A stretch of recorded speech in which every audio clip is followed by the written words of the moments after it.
শান্তি তো কোনো জায়গা না, এটা হচ্ছে একটা ফিলিং বা সিদ্ধান্ত বলতে পারো। মনে করো তুমি যদি সিদ্ধান্ত নাও যে তুমি রাগের মধ্যে বাঁচবে না, ভালোবাসায় বাঁচবে, তাহলে দেখবে শান্তি তোমার সাথী হয়ে গেছে। কিন্তু আমি না আপনাকে দেখে খুব অবাক হই। আপনি সবসময় অনেক শান্ত থাকেন, দেখে মনে হয় যে সবকিছু মাঝখানে আপনি শান্তি খোঁজেন। কারণ আমি বুঝে গেছি জীবনে মানুষ কখনো বদলায় না, বদলায় সময়।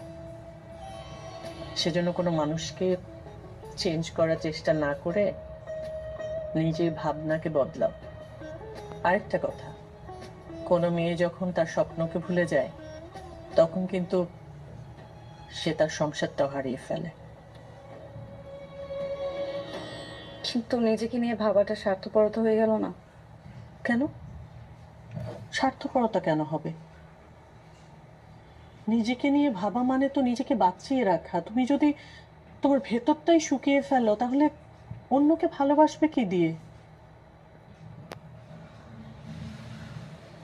একটা সময়ের সাথে দূরে চলে যাব না তো? ভয় না পেয়ে পাশাপাশি হাঁটো। জীবনের সার্থকতা হলো দুটো মানুষ পাশাপাশি হেঁটেও নিজের স্বপ্নকে হারিয়ে না ফেলা। আর মেহরিন, জীবনকে কোনো প্রতিযোগিতা ভেবো না। জীবন হলো একটা যাত্রা। এখানে তোমার দায়িত্ব হলো নিজেকে হারিয়ে না ফেলা, আর তোমার ভালোবাসা হচ্ছে